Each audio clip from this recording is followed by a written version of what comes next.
All right. So, good afternoon. This is your host, Michael J. Long, host of Michaels Libertarian Pizza Party. And we got a special guest joining us, the Libertarian presidential nominee, not the nominee, but candidate who's running for the nomination, Exactly. Mike Termat. I mean, I don't know how I would spell it, but I usually spell it as T-E-R. But That's exactly right. Termaat, double A. You can check out MikeTermat.com. Michael, thanks for having me on here today. Well, thank you. I appreciate it, Mike. And I was looking over the what do you call it? The Gold New Deal platform you got going on. And for our audience here, why don't you? I mean, I was going to say why don't you, but that doesn't sound right. Explain to me how you got it organized and why you decided to take that route for your platform. Thanks. I appreciate you asking. For those of you listening in, you can check out details at goldnewdeal.org. Don't check out goldnewdeal.com. They'll try to sell you something. Not that that's a bad idea. You might want to buy gold, but the platform's at goldnewdeal.org. The basic idea is that we believe that we need a completely different, fundamentally different relationship between us and our government, especially between us and the federal government, but also a different relationship between us and even local government, and a different relationship between state government and federal government. So a lot of it is about decentralization, and a lot of it is about holding government accountable. So there are 10 planks in the platform, the flagship of which is to allow states, this would require a constitutional amendment, allow states to unilaterally nullify federal legislation that is in conflict with state law, and to allow states to opt out of federal supremacy going forward. And this would be with regard to anything that isn't explicitly in the Constitution, and to the extent to which there were gray areas that were not clear that needed to be adjudicated, that would take place in state courts. So we believe that moving in this direction would create a situation much more in line with what the founders intended with the 10th Amendment. Right. Indeed, I've been told that an alternative might just be to pass the 10th Amendment over again and say, this time we mean it. But the courts, the Supreme Court of the United States has not helped us out with the 10th Amendment. But we do believe that a new amendment would put us on a sounder footing.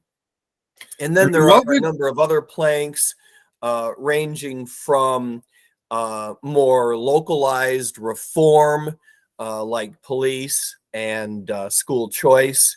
We can talk about those in particular if you want to. As a recently retired police officer after 11 years on the road, I talk a lot about the need for police reform, the progress that I believe we are making in police culture, but a long ways that we have to go. And as someone who has spent a lot of time in the classroom, both at the university level and as a substitute teacher for a while in public high schools in Broward County, Florida, I'm a big believer in the need for school choice, complete school choice, as a way to phase out the role of government in education. So those two are very important. But the other planks, I believe, are important also as far as changing the relationship between us and the federal government. Well, you mentioned the 10th Amendment, right? And many constitutional scholars have also pointed out to the 9th Amendment and the 14th Amendment, which binds the federal government, if I'm not mistaken, and the state governments, the local government, and the county governments as sort of one entity.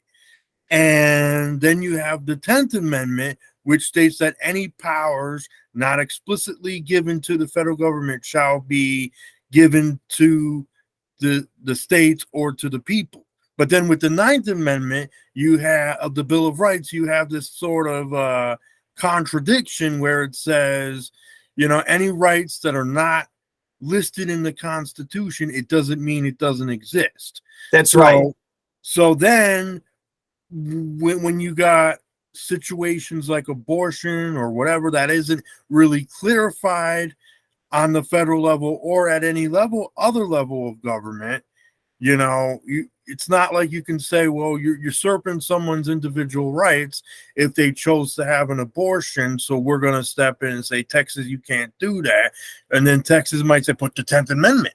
So it creates a bunch of confusion when you have the 9th Amendment, the 10th Amendment, and the 14th Amendment. I agree with you. There is some interpretation there that leaves a little bit of lack of clarity.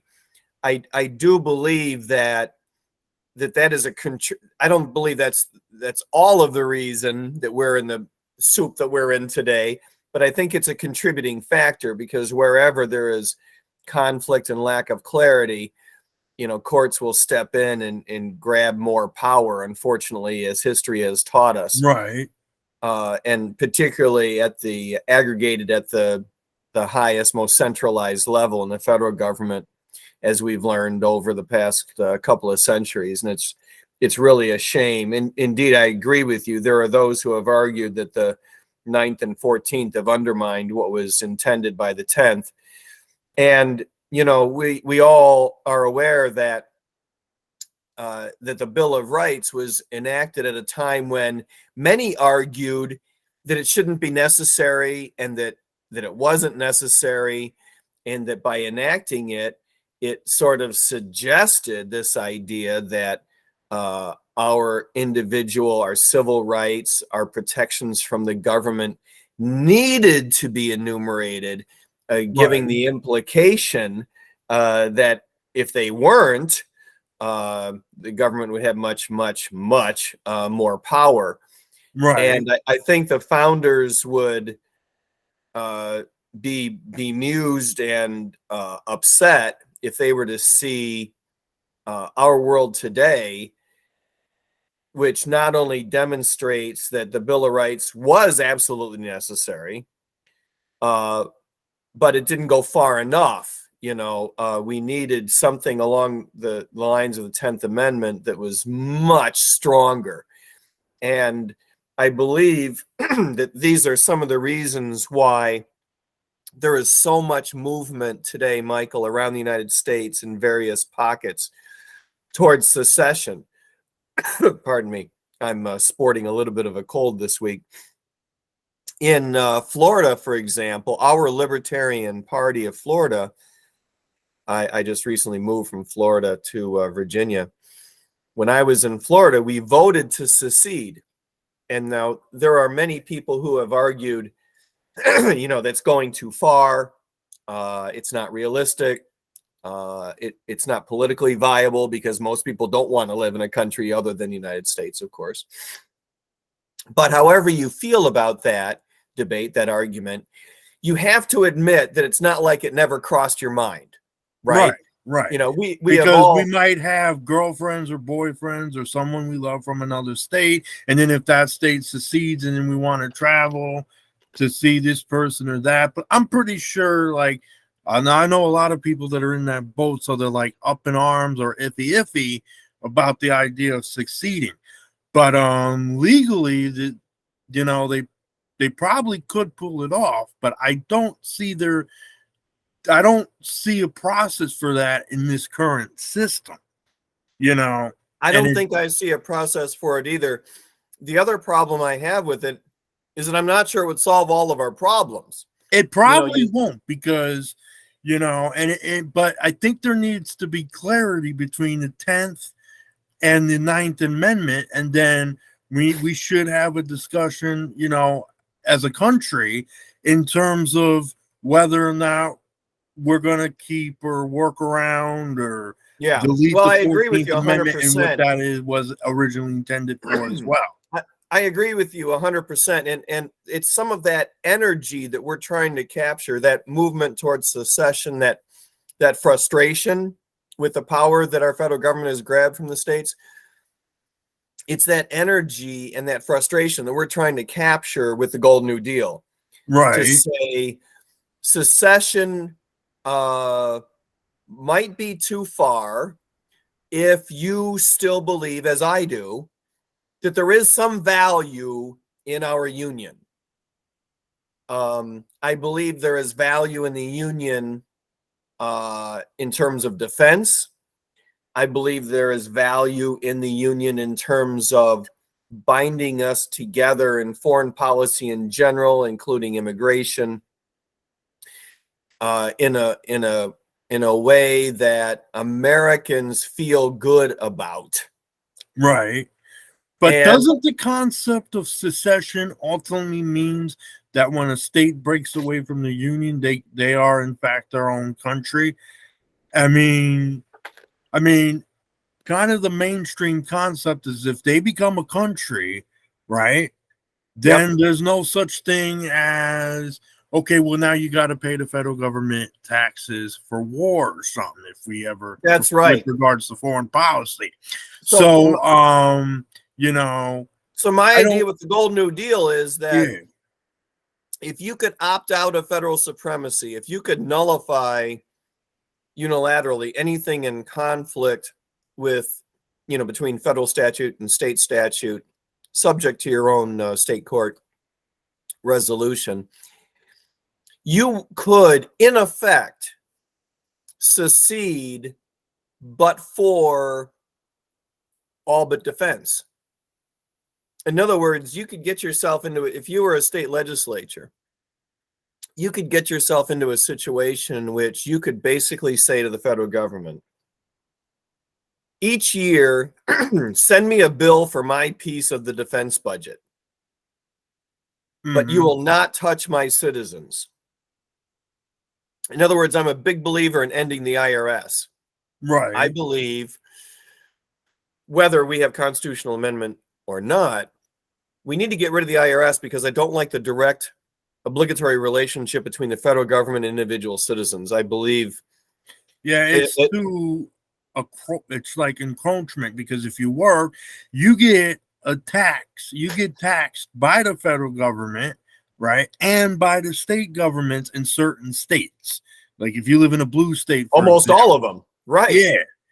Well, I mean, it's a terrible situation. They have like sales tax on everything you buy. So that's right. And as anyone in your audience who has ever been audited by the federal government knows, it's a lopsided battle. The IRS is an extraordinarily powerful police machine with its own court system and agents, of course. And it's a very intimidating and lopsided in terms of power, lopsided relationship. And I believe that state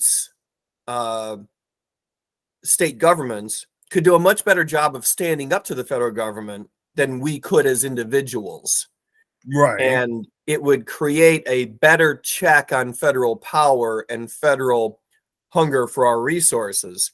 Right. It's not a silver bullet, obviously. States. Well, no, because you're going to have states that are going to interfere with individual rights, whether that be the whole abortion argument of, we're going to outlaw abortions or whatever, right, which has been done in states like Texas, and right, I think Florida is one of them. I don't exactly know, but I know like most of the red states have chosen to do that. In Texas, I think it was even more controversial because they were saying if you go out of state to have an abortion, they want the right to go after you, even prosecute. Then. Yeah, which is really weird and, in my view, quite unfortunate. But to your point, while there is no silver bullet in terms of protecting you from your state government, I do believe that we're better off decentralizing tax authority down from the federal government to the individual states. Right. And that's just one element of the Golden New Deal, because I think it does contribute to changing the relationship between us and the and the government. And just sort of seeing us as sort of like co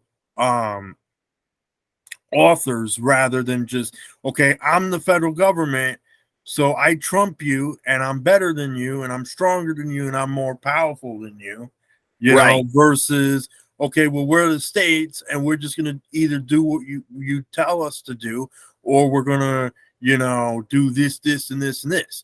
But to your point about nullification, I just want to bring this up as an example. There are state governments that have routinely throughout history and even throughout the present years nullified federal laws, even if it's something that we may not agree with. So, for example, like New York State has legalized marijuana, but it's still illegal on the federal level. And then there's other states that have followed suit prior to New York legalizing it. And you may not agree with the way that it's been legalized, or you may not agree with it at all, but that sort of thing has happened. It is generally allowed under I think it's the 10th Amendment, which states, which I think partly was in turn for both with regards to nullification. Agreed. And I think that and it's an excellent example, I think one of the reasons why certain states have been able to effectuate that is because the federal government just lacks the resources to enforce it. And we need to keep it that way, right? Right. We cannot allow our federal government to increase its police power, for example, or its regulatory power so great that states can't stand up to it. I think that that's a real important endeavor for us, is to keep those powers limited just in terms of their enforcement resources. I look at the IRS, for example, this idea of adding 80,000 new agents. That is a real threat. If that becomes normalized and they just add dozens of thousands of agents periodically. I think you paused for a second. But we're good. All right. Yeah, I think that that's a real problem. We do not want to have the addition of thousands of extra agents from time to time become the normal course of business. Right. And again, I'm glad you brought that up, because we have a federal government agency. We have a whole ton of federal government agencies from A to Z for every little thing. You have the FBI, the CIA, the NSA, the TSA, the FDA, the FDAA, and then you have all these unconstitutional and illegal wars that even go as far as to violate the U.S. Constitution, such as the Patriot Act and NDAA and all that. Yeah, very much so. It's a real shame.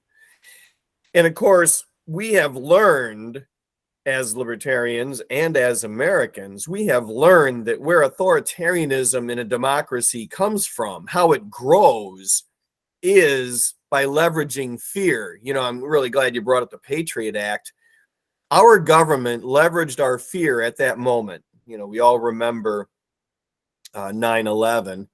For those in your audience who are old enough to remember, but it was a time of great uncertainty, and our federal government was able to leverage citizens' fears so as to, in effect, get everyone to agree to compromise their civil rights in order to gain what they were told would be greater safety.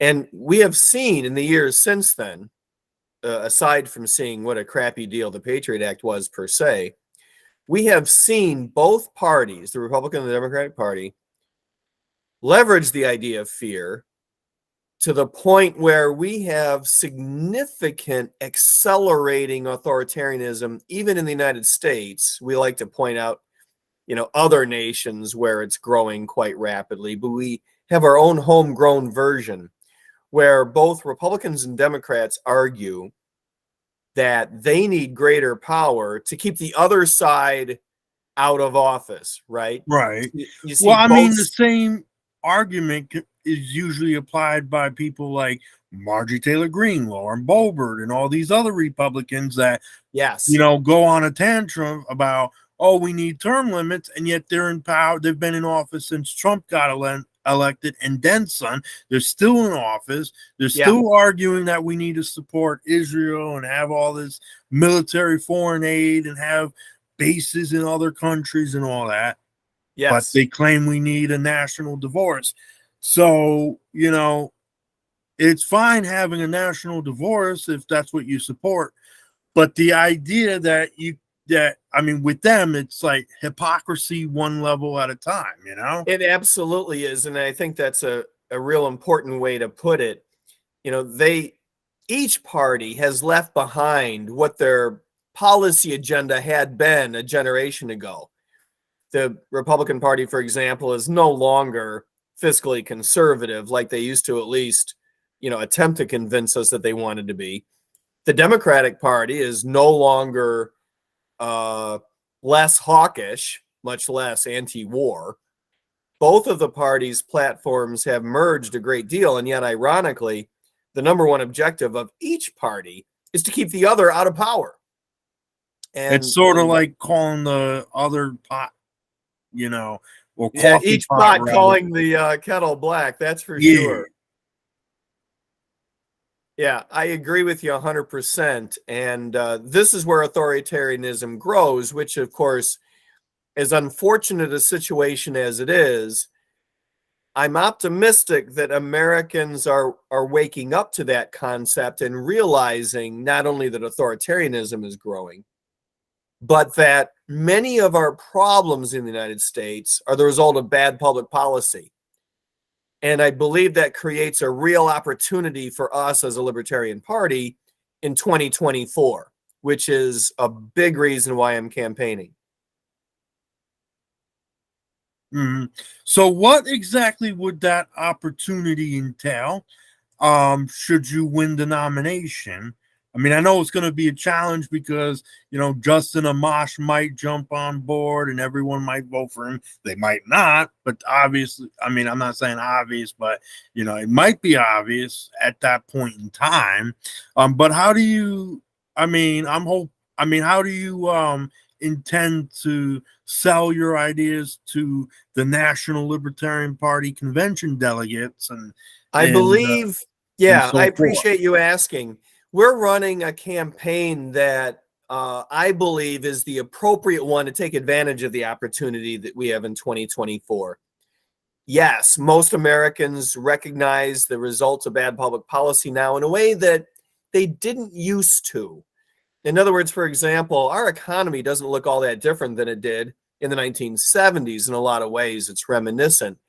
But Americans don't trust blindly government institutions the way that we used to in a simpler, more innocent, more forgiving, more trusting time. Americans are more wide-eyed and more aware of the results of bad public policy. So we have inflation today. People are increasingly aware of the fact that it doesn't just grow on trees.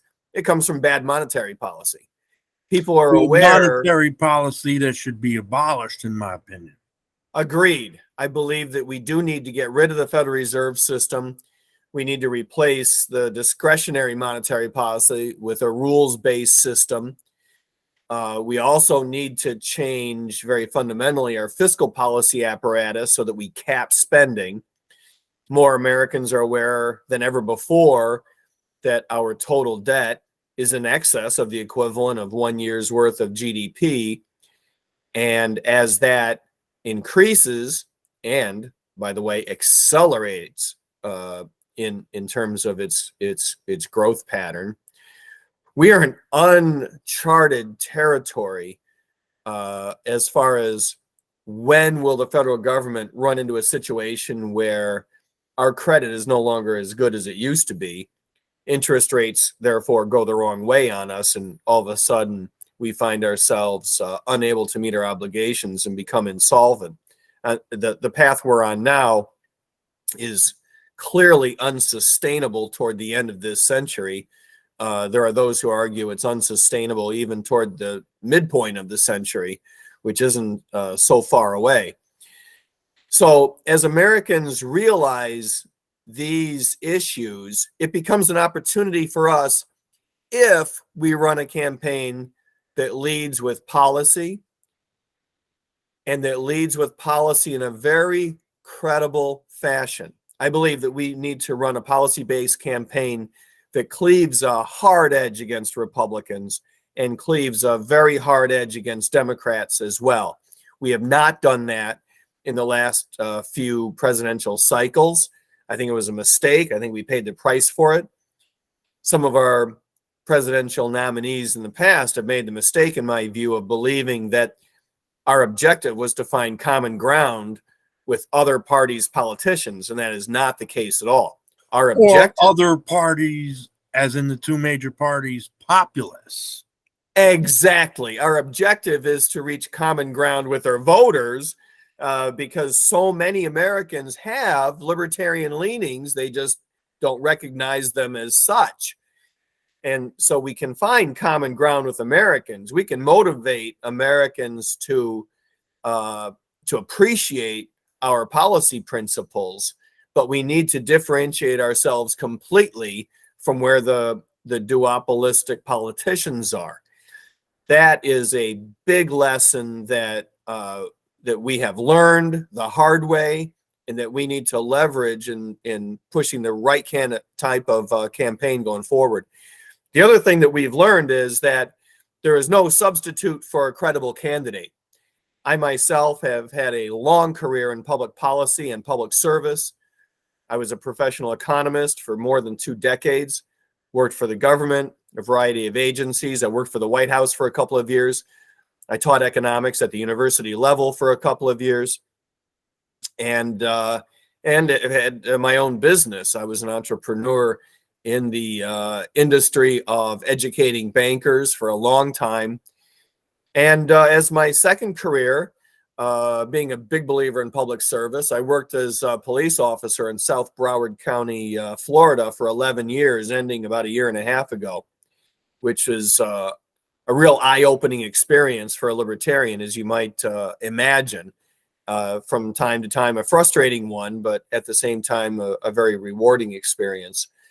So I've been around public policy in a way that allows me to put forward a platform, the Gold New Deal, which includes the most transformative ideas, but to back them up with real world solutions that speak to the problems that real life Americans are concerned about.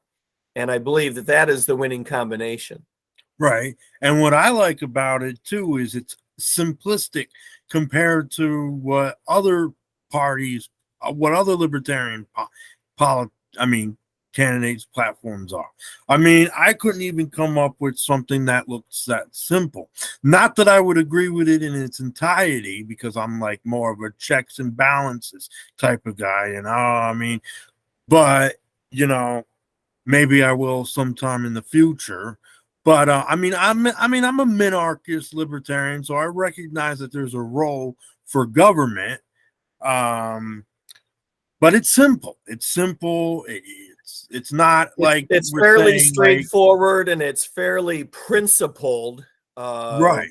Yeah. So I mean, it's not like having like 120,000 things like, okay, we need to do this, whether it be immigration, or we need to legalize drugs, and we need to legalize sex work and prostitution and this and that, and then try to sell all that with, having this huge platform and reasons for each issue going down the line.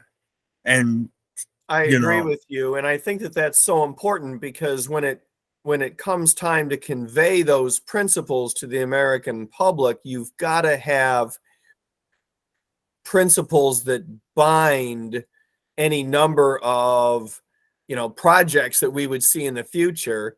Bodily autonomy is an interesting example, because, by that at the moment, what, most recently, at the forefront of our minds, we of course mean that we oppose any kind of vaccine mandate. That's the big issue that's been hot the past couple of Right. years, right? But that doesn't But make us like anti or pro vaccine. It just means we're against mandates. And I think the Libertarian Party has always been that way. I agree with you. We are the party that stands up for your civil rights no matter what. And I'm so glad, you put your finger right on something important, Michael.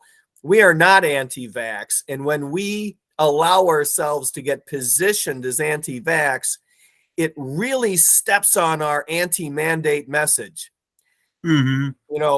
When it looks like the reason we're anti-mandate is because we're anti-vax, it really undermines the fact that no, the reason is because we're willing to stand up for your civil rights, whether we all agree about how you might feel about vaccination or whether we disagree.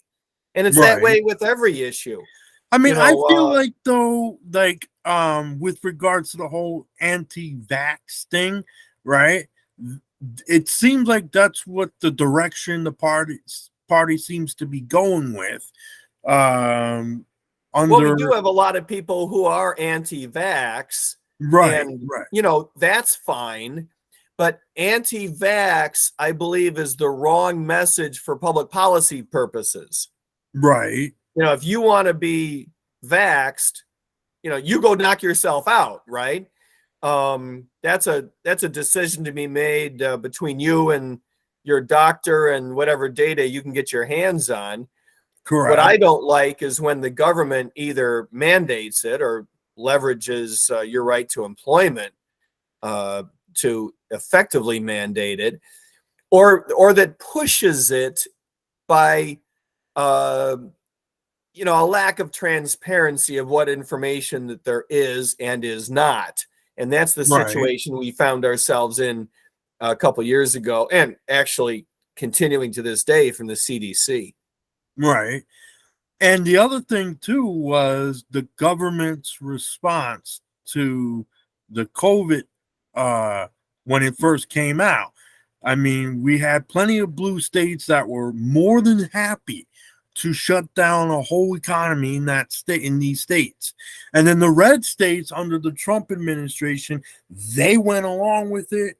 And then when Biden got elected, they were all of a sudden, anti-mandate, right? Yeah, and the it's blue funny states how kept it up, and it it's caused funny so how many they just problems. found political hay to be made with it, as opposed to standing up for everyone's civil rights from the get-go. Would have been a much more principled position. So that really, in so many governors' cases, really undermined my faith in so many of these so-called red governors willing to stand up for our rights. I thought they were real slow on the draw in that regard. And, Michael, this is another example where authoritarianism is growing out of leveraging our fear. Mm-hmm.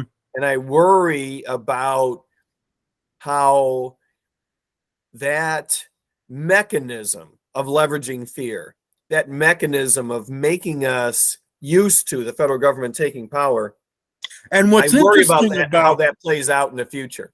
Right. And what's interesting about all that is when the whole COVID thing, and even to this day, the media spins it as if to say, no, it was COVID that caused all these problems, but we're improving slightly and this and that. And even, Larry Sharp alluded to busting that. And he said, look, it wasn't the COVID, it wasn't that did COVID. all this. It was the government's response to it. Bingo. I worry about that mechanism playing out in future crises. Think about the big risks that we face in the future. We face challenges from the Chinese government, for example. Do you really trust your federal government to respond appropriately to the Chinese government? I don't. I think one of the biggest risks we face, arguably bigger than the Chinese government itself, is our own federal government reacting poorly to the threats that they see coming from Beijing. Think about climate change, for example.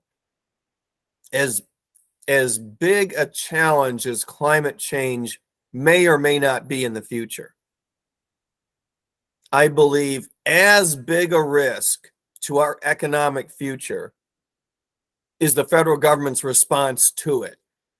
I worry about industrial policy being shoved down our throat, as it has been already. Our energy policy in this country is horrible. And the worst part is you have the Department of Energy. Yeah, the Department of Energy's got to go, right? We need to get rid of it lock, stock, and barrel, and stop imposing industrial policy on Americans and let free markets allocate resources the way they can do so in the most efficient way possible, the way God intended, to be honest. So I do worry about the federal government's response to some of these issues being even worse than the underlying so-called threat itself. I would argue that big tech is another example. As frustrated as we all might be about how much control large technology companies have over our lives, to be honest, I worry more about the federal government's response.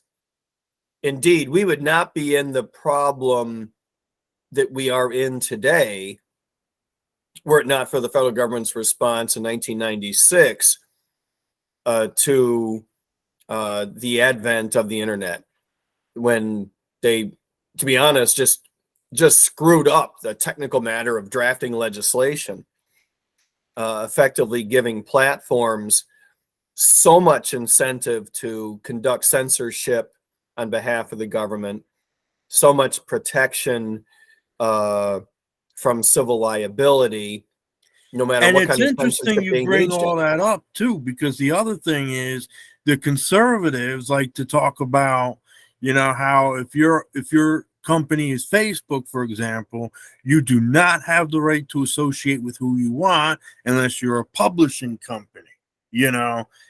And my whole thing about that, and I've often, you know, debated them on this, like through Gab or whatever, is that you ought to be, whether you're a company or not, you should have the right to do whatever you want and associate with who you want, with whom you want, right? And I think having the government in the way, making such specifications that appeal to the right and the left, I mean, rather than, it's a horrible situation. Yeah. And both sides are in over their heads with plenty of incentive to undermine our access to information. Michael, in the long run, I believe that the answer will be that these platforms must be forced to make publicly available the code required to develop in the rest of the market personalized interfaces so that you can, so each user, each citizen can specify what types of filters you want in terms of how you engage with these platforms. Mm-hmm. And to take away the federally legislated incentive for these platforms to be censoring themselves. I think that's a big one, though, is the federal government makes it more likely for these monopolies to exist at the corporate level, which isn't really part of the government. But, you know, if we got the government out of the way as much as possible, right? Yep. You know, and allow them to actually compete with the rest of the free market, with small businesses and the like. I think that's the way it has to be. Right.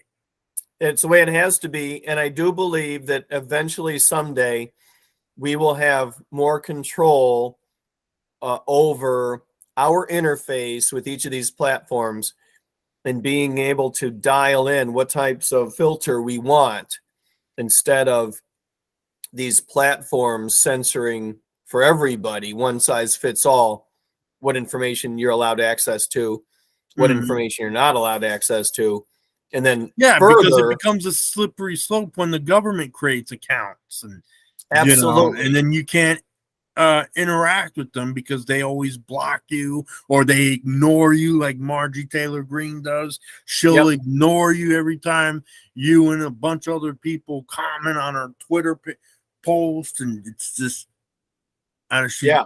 No, it's a yeah, horrible, horrible situation. So anyway, that's all just to say that some of our biggest risks are how our government reacts to our challenges, arguably even worse than the underlying challenges themselves.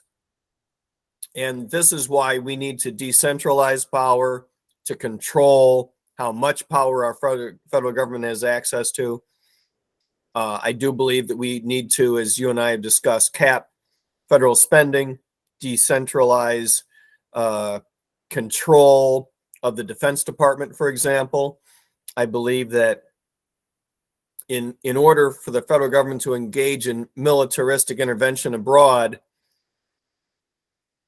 the federal government should be required to make a declaration of war, and that declaration should be subject to the approval of the states. And I think that would slow things down a little bit. If you can't get approval from the states for a declaration of war, then maybe you ought not to be doing it, right? right. Well, under the current U.S. Constitution, it specifies Congress as that body of people that were, and it's hard to trust them with some of the politicians that I've just mentioned, because they're hypocrites, a lot of them. Of course. And they all rally around the White House and support the war machine. And I think it's a terrible, terrible thing. And I think Well, that we need speaking to about evolve that out to the states a little bit. Well, speaking about the war machine and whatnot, they had a rally. I think you were part of that. I Yeah. think you were one of the speakers. I The wasn't one of the Rage Against- speakers. I was one of the sponsors. My campaign was one of the sponsors. We were Oh, okay. proud to do so, proud to be there. It was a great event. As you may know, there were some controversial bumps along the way, but those eventually got worked out. I was real proud of the way our Libertarian Party leadership was able to get control over some of those issues that had to be worked out. I It's agree. always a challenge when you work with another party because obviously not everything are you gonna see eye to eye on. So that was a challenge. But at the end of the day, you have to admit, however you feel about the LP leadership, however you might feel about certain speakers, at the end of the day, you have to agree this rally was anti-war. It was not pro-Russia. It was a tremendous vehicle for reaching out to potential new members of the Libertarian Party. And on a greater scale than we have seen before. There were, the event was not giant, but there were a couple thousand people there at least. And it's not too often that you get a couple of thousand people coming to hear our message, coming to talk to our people. I was with our folks at the Libertarian Party of Virginia. We had a tent set up. People came by. Some of the guys and our chairman were there working it all afternoon and did a great job of collecting names of people who want to be considered for, they want to consider joining the party going forward. It's a huge opportunity. Those opportunities don't grow on trees. So anyway, I was real proud of the organizers for putting the event together. Yeah, and it just seemed like a pretty good, rally. I mean, I wasn't personally there, but I've seen clips of it, like on Twitter, on YouTube, on Facebook, through the shorts and whatnot. Well, and it seemed like a pretty good event from what I saw. Although there was a lot of backlash with some of the speakers, mostly within our own parties. I think there was one or two controversial speakers that were originally going to attend, and I'm glad that got milked out. Yeah, that was huge. The ability Mhm. to make that course correction. I was real proud that the organizers were able to pull that off. Right. I mean, and that brings me to my next question, right? Which is, I'm pretty sure it's self-explanatory. I mean, with our funding with Ukraine, I think that's got to stop. And I'm pretty sure, you'd probably agree with me on that. I'm pretty sure you do.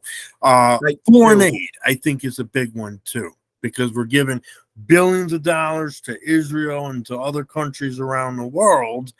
And then you got Israel and Saudi Arabia being the biggest, among, I should say, the biggest terrorist states that are terrorizing, other ethnic groups of people like the Palestinians and whatnot, and countries that they're occupying, and we're Right. inadvertently supporting. And No, I hear you. However, you might feel about the policies of the Saudi government or the policies of the Israeli government, we need to learn to accept those policies as as being is, owned by them. yeah, And when we get into bed with some of these governments, it's politically problematic for us and really hurts us in terms of our foreign policy outreach. But it's also a problem for us in terms of our principles and ethics. I have to say that if you were to look at over the course of the past generation or two, there really aren't examples where the American public would point to a military intervention and say that was a good idea. It cost us, this many lives. It cost us this many billions of dollars, or in the case of Afghanistan and Iraq, trillions of dollars. But it was worth it. There really aren't mhm, those examples. I think that the American public is much more open to our anti-war message than ever before. And as an adjunct to that, our message of reining in the idea of foreign aid, which I view as a piece of our military war machine. It's not all, foreign aid is not always intended in that vein. Frequently, it's, I believe, motivated by, real human emotion trying to do the right thing. But it turns out to be so often ineffective and just a tool for projecting a modern version of the worst type of imperialism and a real disappointment. It does not reflect how most Americans feel about how we should be spending our money.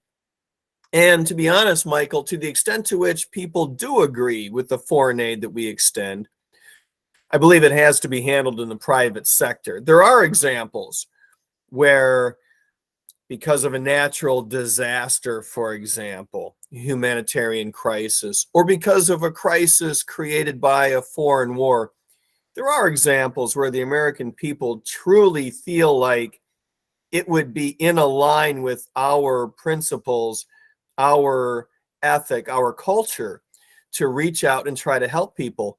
But I believe that that is best handled in the private sector where it's not so easily corrupted. mhm. So I believe that when we give up foreign aid in the future someday, I hope, I believe it's important for us to make the case that we're giving it up at a governmental level, but that doesn't mean we have to give up on it altogether. Right. And there's other. We could go on and on and on about this stuff. With foreign policy, but I think that was one of the. That's probably more attached with our foreign policy, the foreign aid, the wars, the. But what's your take on what we can do to shrink the deficit at the federal level?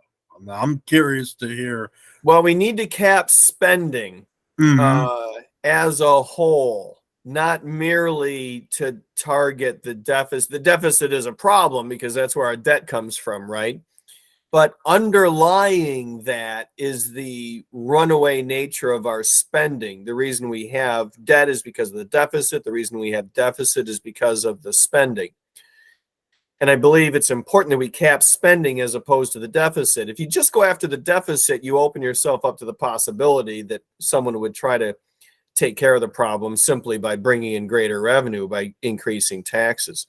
So I believe that we need to cap spending, and that's going to require entitlement reform. I do believe that we need to give youngsters, for example, an opt-out from Social Security. And Right. in this way, we will be able to, over time, phase out programs like Social Security and Medicare, the two Well, but big the thing ones. with Social Security is, in its current form, not only does it act as a retirement system that the seniors are required to get into, but my parents, for example, right, when I was born, right, Yeah, and they found out about, that, they not every child gets that, but I guess if you have autism or certain type or whatever, or if you have any type of intellectual disability, they can claim you with Social Security. Then when you become an adult, and you can claim Social Security income right. and Social Security disability, and then if you're working, then they take the disability of it. The income of it away, but you still get Social Security disability, I think, which allows you to keep your Medicaid and Medicare, and then they Right. have the And Medicaid. all of that needs to be handled Mhm. at a more decentralized level. That has to be handled at the state level, of course. Mhm. But you And wouldn't necessarily be in favor of abolishing those programs, or you just think it should be handled by the states? That's because many libertarians would argue for its abolishment. And that's kind of like, it's like one of those things that if you're on Social Security, for one reason or the other, it makes you feel like a foreigner no matter how libertarian you are. yeah, I hear you. I completely understand. For example, seniors who have paid into the Social Security program, when we talk about ending Social Security, I can imagine that would make a lot of seniors really uncomfortable, right? Well, I it makes a mean, lot of people with disabilities kind of feel uncomfortable because there's a absolutely. lot that don't have the ability to support themselves, cognitively speaking, right? Right. And they depend on it. And so, how do you reduce the dependency of it without creating a situation whereby the group homes and supportive apartments can't rely on that as an income to support the individuals in question? I know some of it can get kind of out of hand when they're telling you get 120 or whatever the magic number is for clothing shopping, but I think, like, for people who don't have the ability, it would make a lot of people in the disability community feel like, who might be considering becoming libertarians or who are kind of I feel, understand. Well, yeah. the number one thing that we must do is defederalize it. It must be spun off to the states. That is very, very important. Each state can then take its own approach. For myself, I'm a big believer in minimizing all kinds of welfare programs as much as possible. I am not necessarily against having any safety net that a community decides to gather together and create for itself, but it can't be one size fits all across the states. Each state needs to have the ability to create its own. And in this way, we will be able to see what works best, what type of program communities are most comfortable with. And as we have seen with New York and Florida and California and other Western states like Texas, people do move over time and in large enough numbers that impose their political will on their state legislatures. This is a slow moving phenomenon, of course, but it is true that over time we will be able to reduce programs that people are less comfortable with and maintain those programs that make the most sense. But it has to be decentralized right away. Hmm.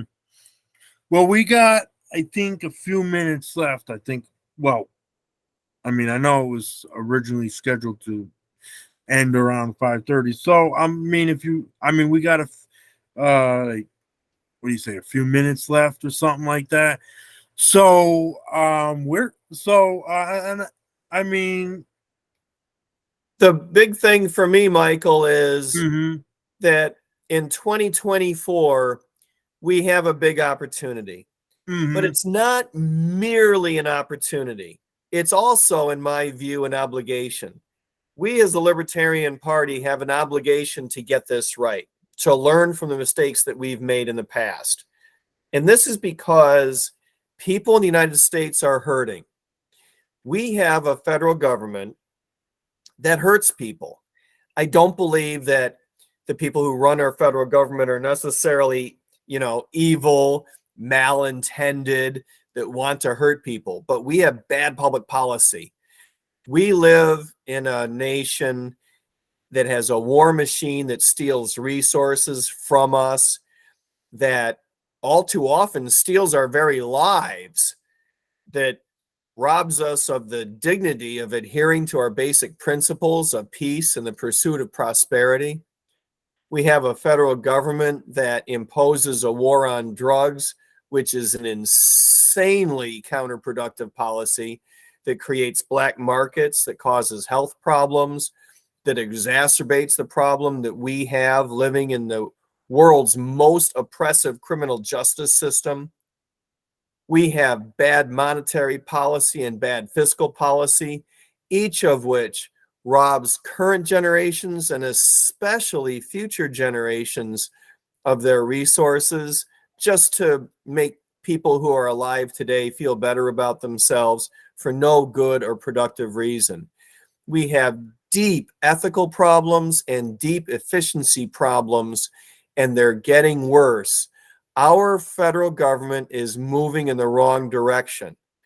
If we don't stand up for our civil rights, Michael, as a Libertarian Party, nobody else will.